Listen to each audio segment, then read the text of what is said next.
अथौड़ी खिस्ती मारादाय और यूट्यूब करे फेसबुक करे व्हाट्सएप करे इंस्टाग्राम करे से हाट बाजार करे रोड़ा नोआ रोड रे दो बाहबा दो बांग ᱧᱟᱢᱚᱜᱼᱟ बरং ढेर होड़ के को हिरखेवा और बड़ी नजर ते को नेनेला कथा रे इन मेंदा मिटन गिदरे होयतो होवा दे बाय आंजम लेदा अच्छा बाय आंजम लेदा बारधा होवाय में अच्छा बाय आंजम लेदा ठीक गया मेनखान खिस्ती माराव कते बांग्ला ᱧᱚᱜ कथा तेन लेदा से स्लैंग लैंग्वेज कते होहो खन दो बांग होगे भागिया मिटांग ओड़ा रे कल्चर बइन मेने था सोशल एडुकेशन रा व्यापार मिटांग ओड़ा रे जुदी रेशन बिलाई प्रेस सनम को सागुन दाराम इन देवाशीष तेहन बन कथा जहां लका सोशल मीडिया रे बन नेलेदा ने घाड़ी जहां बांग रोड़ो लका से जहां दोमे जास्ती बैड लैंग्वेज दोमे जास्ती व्यवहार कना जहां दो सांताल सावता रे नोंका पब्लिकली बैड लैंग्वेज जहां तिस बांग नेला कना एनखान तेहन चेत रे चेत चिकेनते हो नोंका नुना जास्ती बैड लैंग्वेज व्यवहार कना किछुगान क्रिएटर को जहां यूट्यूबर को सांताल समाज रेन उनको नुना जास्ती सांताल सावता रे बैड लैंग्वेज को व्यवहार एदा एनखान चेदा नोंकाना आर नो बैड लैंग्वेज व्यवहार खातिर ते सारीगे तिना गान अनाट हिजुक कना से सांताल सावता रे ओका लकाना नजर ते सांताल सावता को नेले दाको जहां नेनेलिया को मेना काट को जहां गोंके को मेना काट को तेहन नोआ को इदि काते के बन कथा तेहन अब सावते जपड़ाव रे मेना का दिया जहां दो चंडी चरण गोंके जहां दो माझी बाबा ना सावते अनलिया हो कना एनखान तेहन नोआ को इदि काते विस्तार ते कथा रना लाक्ति मेना कता सारीगे तेहन चेत बैड लैंग्वेज ते रोड लेनखान गे माने हर को आंजमा को नोंका हो कथा को लई दाको नोंका हो कथा हिजुक कना अडिगान के कुकली तैयार कना हिजु इन कुकली को इदि काते चंडी चरण गोंके नोआ चैनल रे सागुन दाराम ना सावते जोहार गोसाई मारांग बुरु जोहार गे एकाले चंडी चरण गोंके ने घाड़ी मिटन ट्रेंड एतहब आकना जहां लका दो ट्रेंडिंग रे चला कना नोआ हपन लई दाड़े जहां दो दोमे जास्ती बैड लैंग्वेज स्लैंग लैंग्वेज दोमे को व्यवहार दाको जहां दो मिटन कोड़ा गिदर से मिटन कुड़ी गिदर जहां गे हुयु नुना जास्ती बैड लैंग्वेज पब्लिकली व्यवहार दो इन दुन मनेदा जथात बाय हुयु कान लका एनखान नोआ चेदम लया नुना जास्ती बैड लैंग्वेज जहां क्रिएटर को व्यवहार दा असले कथा तो नोंकाव कना तिहिन अबो हड़ होपन को हो अबो जतो बात कते अबो दो एटा को सा दोमे बन तुलुजो लगिदो कना तुलुज माने नोंका जे उनको को उनकायदा अबो हम बन उनकाया से उनको को नोंका लेखान अबो हो भागी हुआ हो नोंकाना मिटांग आंधा पतियो रे तिहिन को दु उनु माने उतुज तुपुज को डुबुजो कान तबोना जहां को कथा तिहिन नेलो कना से आंजमो कना से रोड़ो कना हाट पता करे हो नेले को कुड़ी गिदरे को कोड़ा गिदरे को माने विशेष करे यांग को नोंकान रोड को रोड़ा जहां तो लुतुर ठुनी होयमा जे नोंकान रोड उचित बांग कना सिविल रोड ते हो ओना रोड दो रोड़ोआ मेनखान को रोड एत तबोना तिहिन जेमन अबो माने एटा जत साव जदि बन तुलुजुआ जेमन नोआ बांग्ला जेहेतु बांग्ला रे मेना बोना बांग्ला से हिंदी नोआ प्रोविंस करे गे मेना बोना मेनखान ओने खिस्ती कथा नुना जोर को व्यवहार दा जहां दो एकांतो उचित बांग कना चेदा बांग कना नो अबुआ रोड दो उनकाना लेवल रना रोड कान तबोना जहां दो बांग खिस्ती कते हो रोड गानोआ मेनखान तिहिन उनका बाको रोड दा सोशल मीडिया करे नोंका नेलो कना जहां को दो हपन एरा साव से कोड़ा अपनार कोड़ा गिदरे साव से किमिन साव से स्वामी स्त्री गे से हातम कुमंग साव नोंकाना रोड आंजम गे बांग आंजम माने बाम आंजम दाड़िया लुतुर ठुनी हुयु तम आदो नो नोंकाना रोड चेदा को रोड दा इने बाड़ाय बनु तबे इन दोई मोनेया जे नुकु जहां को रोड दा नुकु दो एकांत को मुरुग गिया को और ओना मुरुग दोसार गे को आदो कना उनको जुदी मिनिमम मिटन ज्ञान तहे को तकवा जे नोंकाना रोड से नोआ जायगा रे नोआ रोड ठीक बांग कना से नोंका बाइन रोड़ा नोआ ज्ञान जुदी तहे को तकवा ताहले खान उनकाना रोड बांग को रोड किया अथौड़ी खिस्ती मारादाय और यूट्यूब करे फेसबुक करे व्हाट्सएप करे इंस्टाग्राम करे से हाट बाजार करे रोडेदा नोआ रोड रे दो बाहबा दो बांग ᱧᱟᱢᱚᱜᱼᱟ बरং ढेर होड़ गे को हिरखेवा और बड़ी नजर ते को नेनेला जे मिटांग होड़े रोडदा रोड ना मिटांग सिविल तहना रोड ना मिटांग सगई तहना और ओना सगई सला नोकाना रोड बनुआ जहां दो खिस्ती खस्ती को रोड कना चेदा ओना रोड दो अबुआ डिक्शनरी रे से अबुआ समाज रे से अबुआ माने सोसाइटी रे नोकाना रोड ओपन बाबन रोड ताहे कना नित हो जेमन मिद बार कुड़ी हपन को रोड़ा मिद बार जायगा रे इन चला बड़ा गे रोड़ा को जेमन ओना दो कोड़ा हपन मोचाते शोभा नामा मेनखा कुड़ी हपन को रोड़ा अच्छा कुड़ी हपन मिटेने मेन किदा दाका मसेड़ किदा कुड़ी हपन मोचाते दो नोआ दो सिविल बाय नामा से दाका मरु किदा अच्छा जहां से सेनो बेपार तो ओंतेम हिलाव लेना हो जे मिटांग माने रोड नोआ हिलाव लेना कथा दो कोड़ा हपना मोचाते गे आंजमोआ सिविल दो कुड़ी हपन मोचाते सिविल बांग आंजमोआ अतएव नोआ दो कुड़ी हपन को नो नोकाना लैंग्वेज दो बांग को व्यवहार ताहे कना मेनखान तिहिं गपा नेलो कना जे जेमन नोआ मासेड़ कथा हिलाव कथा नो नोकाना जहां को रोड मरु कथा नोआ को भेद बड़ाई दरकार कना जे ओका ठेन आले इन ओका लेकानी रोड़ा अकोय साव आर अकोय साव ओका लेका बई रोड़ा नोआ बड़ाई एकांतो दरकार कना जेमन आबो दो मेला कथा हो बेस किछु को रोड गिया तिहिं गपा दो मेला कथा मेनते जहां होइतो मिताय कना जेमन आम देवाशीष इन होइतो आम बखा आमा परिस बांखान गुमकी मेन कते हो दाड़े आदो जदी रोड मई जे मेला रोड ए हेले मसे आदो एई कथा दो आबो दो मेला रोड को मिता आदो हो नुको जहां को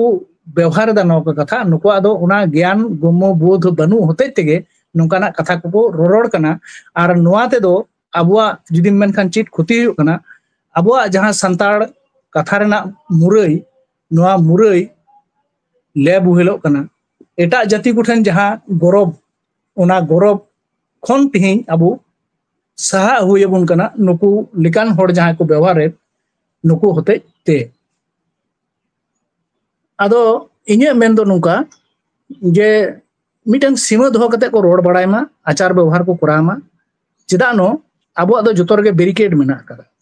ओना बैरिकेड आलू को ताड़ा पारम तबन मा आर जहां को एंडखान आगाम दिन को हिजु कान तबना नागाम बनाव लगिते नुकु को ओना को उहिरा जे बांग आलरन पीढ़ी को दो नोंका दो बाकू रोडे तहन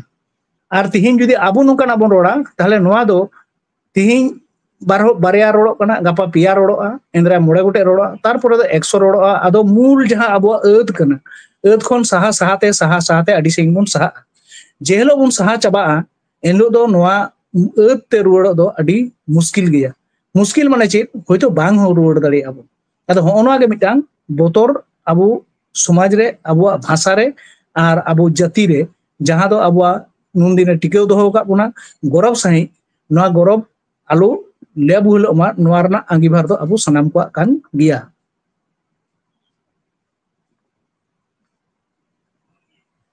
एकल चंडी चरण गंके होय नोडे हा जहां लई केदा जे किछु गाड़ी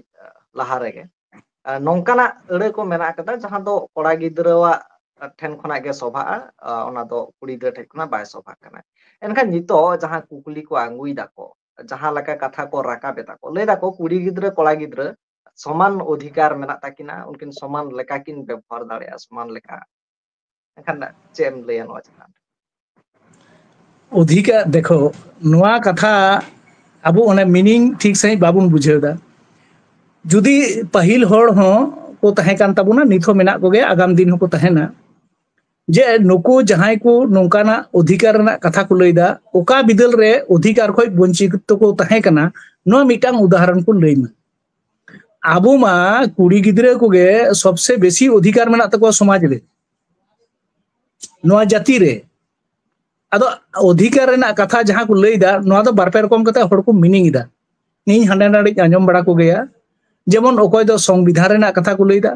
अकोय दो रिजर्वेशन कोरेना चाकरी बाकरी कोरेना कथा को लैदा मेनखान अधिकार ओका ठेन खन को वंचितवा नोआ प्रथम पाजा होय तबन अधिकार दो चित मेना तको कुड़ी गिद्रे को आर चित बनु तको मिटान कुड़ी गिद्रे कटी खना हरायना गोबा ओड़ा रे हरा कते उनी ओका ठे को वंचित कना अधिकार रे उनी जेमन कोड़ा गिद्रे स्कूल ओल पढ़ा को सेना चोय कना कुड़ी गिद्रे हो ओल पढ़ा को सेना चोय कना कुड़ी गिद्रे जुदी एबार नोडे मिटांग जायगा जमी रना बेपार जायगा जमी कुड़ी गिद्रे दो आबो दो साधारणत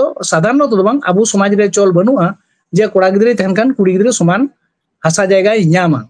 बांग ᱧᱟᱢ ना आडी कोई कारण मेना एवं विज्ञान पूर्ण भाबे लेका कते ना जुक्ति मेना आदो ओना जुक्ति से दो बालांग चला कथा दो हुयु कना वंचितो जहां कथा को लई लगिदो कना तिहिं आबुआ किछु कमी मेना ओना कमी दो कुड़ी हपन दो बाको कमी जेमन साब कामे ओड़ा बाको दाबा आबो दो नाहेल बाको सिया सेंद्रा बाको चला तापर साब कामे कुड़ी गिद्रे को लुगड़ी को तिकिया आड़ा को सीधा इसिन बसांग को गेज गुड़ी जाको ताहले अधिकार कथाम लई खान दो गापा खन दो कोड़ा गिद्रे को कुड़ी गिद्रे जहां को कमी ओना को कमी और कुड़ी गिद्रे को कोड़ा गिद्रे कना जहां ओना को कमिया ओड़ा दाब रना कथा मिटिन लई किदा नाहेल सियोर ना कथाइन लई किदा सेंद्रा कारकार ना कथाइन लई किदा नायकी रना कथाइन लई किदा माझी रना कथाइन लई दा माने आतु शासन व्यवस्था रहो ताहले तिहिं गपा दो कुड़ी हपन गे आगु को एनकान अधिकार को वंचित बांग को नोंका दो मिटांग समाज नासा लगी नासा ओक्तो गे नो नोंकाना उहिर दो हिजुआ समाज नापाय दोहय लगी ते दो तीस हो नोंकाना उहिर बांग हिजुआ जे अधिकार खन कुड़ी गिद्रे को वंचितो कना से को वंचितो या लिया आबो मा नितो नेलो कना कराम गुरु को कुड़ी हपन बाको कराम गुरु कान ताहे मेनखान नितो कुड़ी हपन को कराम गुरु कना कुड़ी हपन चेदा बाको कराम गुरु कान चंडी चरण गंके ओना साउते नासेना नोडिन मेसा ताराय दा हा जहां को हा नोंका बेड लैंग्वेज को व्यवहार दा उनको को नोवा होवा दैका को एमा नितोगा जुग रे मा कुड़ी गे हपन नाहेल को सी दा ट्रैक्टर हको चालुये दा को नेलो देखो समाज दो नितो आजका दो बांग बनाव कना समाज दो आजका दो बांग बनाव कना आर बिना विज्ञान भित्ति ते दो आबो समाज दो बांग बनाव कना नोआ इन बार बार इन लेया जे आबो समाज दो विज्ञान लेका कते बनाव रकाब कान तेगे नुना पीढ़ी टिका मेना ताबोना जे हेलो आबो खय बुन मूल खय बुन सा एंडो नोआ जाति दुर्बिन तो बांग नेल ᱧᱟᱢᱚᱜᱼᱟ नोआ दो इnye पतियो तबे तीसो तिना साल रे नोआ दो बइन लई दाड़िया ट्रैक्टर ते सी कथा तिहिन जहाम लईदा नोआ दो सरी कथा ताले गापा हिलो दो जेमन नाकी से गुरु हड़ को मिटन कराम गुरु को से जहाना गे नोंकाना गापा हिलो जखन उनी ओना पाटारे दुड़ुबोआ उन समय चांदो बाहा हुई लेन खान उना बांग को बोंगा बुरु ताबुना आदो नोआ को बेरिकेड दो आम दो चिका कतम ओभार कामा नोआ को बेरिकेड को नेल आकात तेगे निश्चय उन समय उनकाना को उहिर भावना लदा और ओना उहिर भावना कते गे नोआ समाज व्यवस्था दो को बनाव लदा नोआ समाज को तेगो कटे लेदा नोआ समाज तो और आजका दो हाना बुनुम बुगा खय दो बांग तो दुकाना और समाज रना अरिचली को नियम को नोआ बीर खन दो बाम ताड़ा अगुका पीढ़ी के पीढ़ी नोंका चलाव हिजु कन तबोना और ओना तेगे ओना बेरिकेड रे को तहन कना एकेन नाहेल सियो कथा दो चिदा गापाइलो सेंद्रा कारका हमको सेंचु गापाइलो नायकी पटा हमको गेमेरचु गापाइलो माझी पटा हमको हतावचु अधिकार दो नोआ दो बाको मेता अधिकार दो आबो दो को मेता नेल में उल्टा सेन जुदीम हिसेबा एकमात्र आबो जाति के मेना बोना जन्म रे बापला रे गज गुर रे से परब पाली करे से बुंगा बुरु करे आबो दो दे भागिन को बुंगा बराबरी बुन नेता आगु को और जहां मन बुन मा को ओना मन दो एटा जाति दो को बांग को मा को ताले आबो जुदी उनको लेका आबो ने प्रथम रे लेका में तुलुजो जुदी बुन चला ताले खान दो लोहम लाडारो से के बुन चला इन दो बइन मेंदा तायम दाराम दिन माने हाने सिदाय लेका के भागवा कते दुरु नोआ कथा दो इन बिदा होई लेदा अधिकार आम चिंता होय तमा चेद अधिकार खन नई वंचितो कना और नोआ स्लैंग लैंग्वेज सला अधिकार ना दो कोनो संपर्क बांग बानु स्लैंग लैंग्वेज जहां को व्यवहार कना नोआ आलादा पार्ट और अधिकार नोआ मिटन आलादा पार्ट अधिकार खन इन माइन मेना बरং आबुरेन कुड़ी हपन गे सब थेके बेसी अधिकार को ᱧᱟᱢᱟ मिटांग कुड़ी गिद्रे छाड इन निजे लियाम कना इन चंडी चरण किसकुñ मेंदा इन हातम मेनाया इन हातमा प्राय 90-95 बछर बयस ताय इ जखन काटी गे तहना उनको इन आउरी जन्म खय उनी छाडुई मेनाया नी तो मेनाया मेनखा मेनाया जम न्यू रुआ हसो नेल जहाना गे जतो नेले कना ताले ओकाठे उनी दो वंचित ताहेना ताले तो वंचित तो नोआ नि मेन दाड़िया जे इन ओड़ा खन लगा उडुक काय के उनी रे जामाय बनुया गिद्रे बनुया से आइरन बको बुहाट से गो बाबा ठन हसा जगह हतामा और चास कते असुलुमा मेनखा उनका मा बांग हुयुआ